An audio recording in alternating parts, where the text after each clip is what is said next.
న్యాయాధిపతులు 19వ అధ్యాయము. ఇశ్రాయేలీలకు రాజులేని దినములలో లేవీయుడైన ఒకడు ఎఫ్రాయిమీల మన్యపు ఉత్తర భాగమున పరదేశిగా నివసించుచుండెను.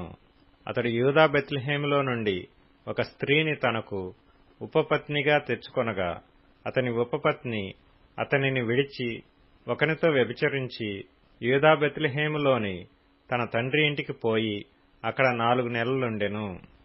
ఆమెతో ప్రేమగా మాట్లాడి ఆమెను తిరిగి తెచ్చుకొనుటకై ఆమె పెనిమిటి లేచి తన దాసునిని 2 గాడిదలను తీసుకొని ఆమె యొద్దకు వెళ్ళగా, ఆమె తన తండ్రి ఇంట అతని చేర్చెను.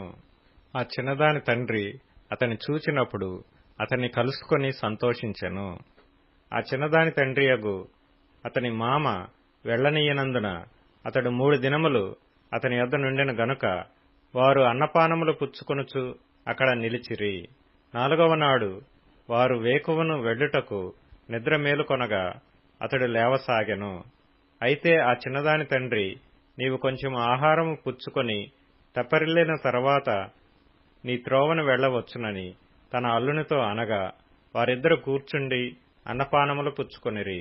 తరువాత ఆ చిన్నదాని తండ్రి, దయచేసి ఈ రాత్రి అంతయు ఉండి సంతోషపడుము, నీ హృదయమును సంతోషపరచుకునుము అని ఆ మనుషునితో చెప్పి అతడు వెళ్ళుటకు లేచినప్పుడు అతని మామ బలవంతము చేయగా అతడు ఆ రాత్రి అక్కడ నుండెను. 5వ దినమున అతడు వెళ్ళవలెనని ఉదయమున లేచినప్పుడు ఆ చిన్నదాని తండ్రి, నీవు నీ ప్రాణము బలపరచుకొనుమని చెప్పినందున వారు ప్రొద్దువ్రాలు వరకు తడవు చేసి ఇద్దరు కూడి భోజనము చేసిరి.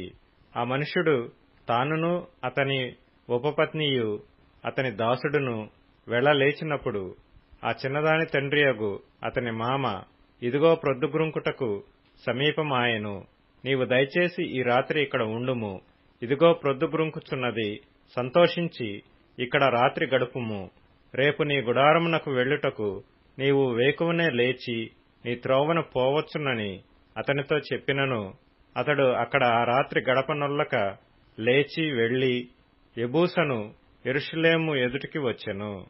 అప్పుడు జీను కట్టబడిన 2 గాడిదలను అతని ఉపపత్నియు అతనితో కూడా ఉండెను.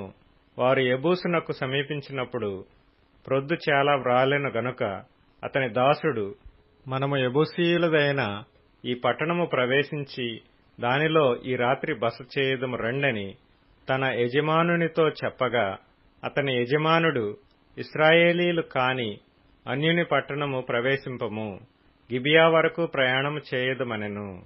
మరియు అతడు, నీవు రమ్ము, ఈ స్థలములలో ఏదో ఒక ఊరికి సమీపించి గిబియాలోనే గాని రామాలోనే గాని ఈ రాత్రి బస చేసేదమనెను. అప్పుడు వారు సాగి వెళ్ళుచుండగా బెన్యామీనీయుల గిబియా దగ్గరనున్నప్పుడు ప్రొద్దు క్రుంకెను. కావున వారు గిబియాలో ఆ రాత్రి గడుపుటకు అక్కడికి చేరసాగిరి. అతడు చేరి ఆ ఊరి సంత వీధిలో నుండెను. బస చేయుటకెవడనూ వారిని తన ఇంటికి పిలవలేదు. ఆ చోటి మనుషులు బెన్యామీనీయులు. సాయంకాలమున ఒక ముసలివాడు పొలములోని తన పని నుండి వచ్చెను. అతడు ఎఫ్రాయిమీల మన్యప్రదేశము నుండి వచ్చి గిబియాలో నివసించువాడు. అతడు కన్నులెత్తి ఊరి సంత వీధిలో ప్రయాణస్థుడైన ఆ మనుషుని చూచి, నీవెక్కడికి వెళ్ళుచున్నావు, నీవెక్కడ నుండి వచ్చితివి అని అడిగెను. అందుకతడు, మేము యూదా బెత్లెహేము నుండి ఎఫ్రాయిమీల మన్యము అవతలకు వెళ్ళుచున్నాము. నేను అక్కడి వాడను. నేను యూదా బెత్లెహేమునకు పోయి ఇంటిని. ఇప్పుడు యెహోవా మందిరమునకు వెళ్ళుచున్నాను. ఎవడనూ తన ఇంట నన్ను చేర్చుకొనలేదు. అయితే మా గాడిదలకు గడ్డి మొదలైన మేతయు, నాకును నా పనికత్తెకును నీ దాసులతో కూడానున్న నా నౌకరులకును ఆహారమును ద్రాక్షరసమును ఉన్నవి, ఏదియూ తక్కువ లేదని అతనితో చెప్పగా, ఆ ముసలివాడు, నీకు క్షేమమగునుగాక, నీకేవైనా తక్కువైన ఎడల వాటి భారము నా మీద ఉంచుము, మెట్టుకు వీధిలో రాత్రి గడపకూడదని చెప్పి తన ఇంట అతని చేర్చుకొని వారి గాడిదల కొరకు మేత సిద్ధపరచెను. అప్పుడు వారు కాళ్లు కడుగుకొని అన్నపానములు పుచ్చుకొనిరి. వారు సంతోషించుచుండగా ఆ ఊరి వారిలో కొందరు పోకిరులు ఆ ఇల్లు చుట్టుకొని తలుపు కొట్టి, నీ ఇంటికి వచ్చిన మనుష్యుని మేము ఎరుగునట్లు అతని బయటికి తెమ్మని ఇంటి యజమానుడైన ఆ ముసలివానితో అనగా, ఇంటి యజమానుడైన ఆ మనుష్యుడు వారి యొద్దకు బయలు వెళ్లి, నా సహోదరులారా, అది కూడదు, అట్టి దుష్కార్యము చేయకూడదు. ఈ మనుష్యుడు నా ఇంటికి వచ్చిన గనుక మీరు ఈ వెర్రి పని చేయకుడి. ఇదిగో కన్యకయైన నా కుమార్తెయును ఆ మనుష్యుని ఉపపత్నియు నున్నారు. నేను వారిని బయటికి తీసుకుని వచ్చెదను. మీరు వారిని నీచపరిచి మీ ఇష్ట ప్రకారముగా వారి ఎడల జరిగింపవచ్చును గాని ఈ మనుష్యుని ఎడల ఈ వెర్రి పని చేయకుడని వారితో చెప్పెను గాని అతని మాట వినుటకు వారికి మనస్సు లేకపోయెను గనుక ఆ మనుష్యుడు బయటనున్న వారి యొద్దకు తన ఉపపత్నిని తీసుకొని పోగా వారు ఆమెను కూడి ఉదయం వరకు ఆ రాత్రి అంతయు ఆమెను చెరుపుచుండిరి. తెల్లవారగా వారు ఆమెను విడిచి వెళ్లిరి.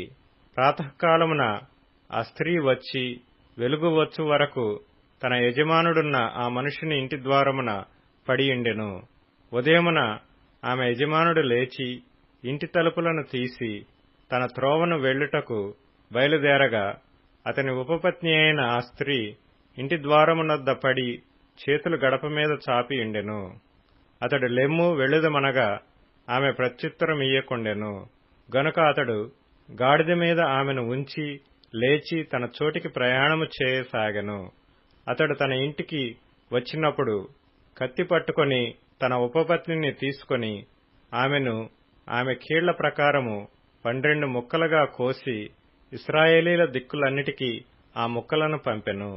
అప్పుడు దాని చూచిన వారందరూ, ఇశ్రాయేలీయులు ఐగుప్తు దేశములో నుండి వచ్చిన దినము మొదలుకొని నేటి వరకు ఇలాంటి పని జరుగుట అయినను వినబడుట అయినను లేదు. మీరు ఇది మనసుకు తెచ్చుకొని దీనిని బట్టి ఆలోచన చేసి దీనిని గూర్చి మాటలాడుడని ఒకరితోనొకరు చెప్పుకొనిరి.